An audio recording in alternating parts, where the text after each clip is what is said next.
Nous allons à présent tenter de comprendre comment et pourquoi en est-on arrivé là, car cette offensive est bien la conséquence de plusieurs années de tensions et on vous retrouve pour cela, Vicky Bogart. Alors ce conflit israélo-palestinien remonte en fait à la création de l'État d'Israël en 1948, mais plus proche de nous, il y a une date, il y a un tournant, c'est 2007.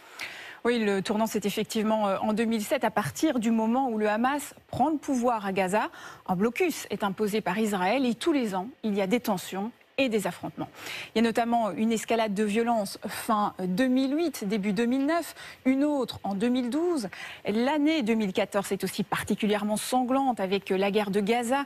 Une opération de l'armée israélienne baptisée Bordure protectrice vise à faire cesser les tirs de roquettes et à détruire les tunnels creusés depuis Gaza.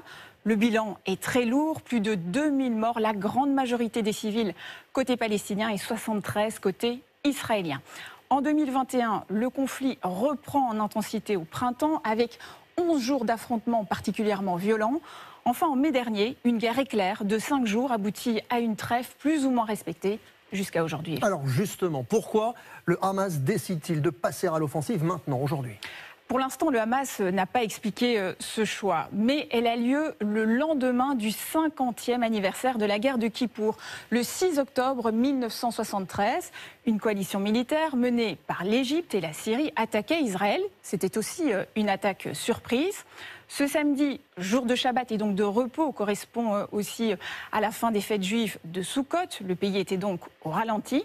Enfin, ces derniers temps, il y a une volonté d'Israël de normaliser ses relations avec le monde arabe. L'État hébreu l'a fait avec 5 pays, l'Égypte, le Bahreïn, la Jordanie, le Maroc et les Émirats arabes unis. Et il se rapproche d'un accord avec l'Arabie saoudite. De fait, les Palestiniens apparaissent de plus en plus isolés. Alors, on le disait, la bande de Gaza fait l'objet d'un blocus depuis plus de 15 ans.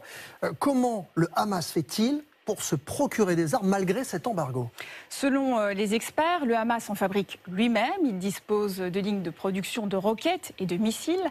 Des armes viendraient aussi de l'étranger, de pays comme l'Iran, où le Hamas conserve encore des soutiens, vous l'avez dit.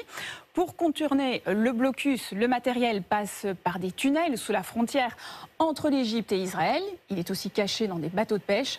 Et tout cela constitue un arsenal très important. On en a encore la preuve aujourd'hui. Merci beaucoup, Vicky Bogart.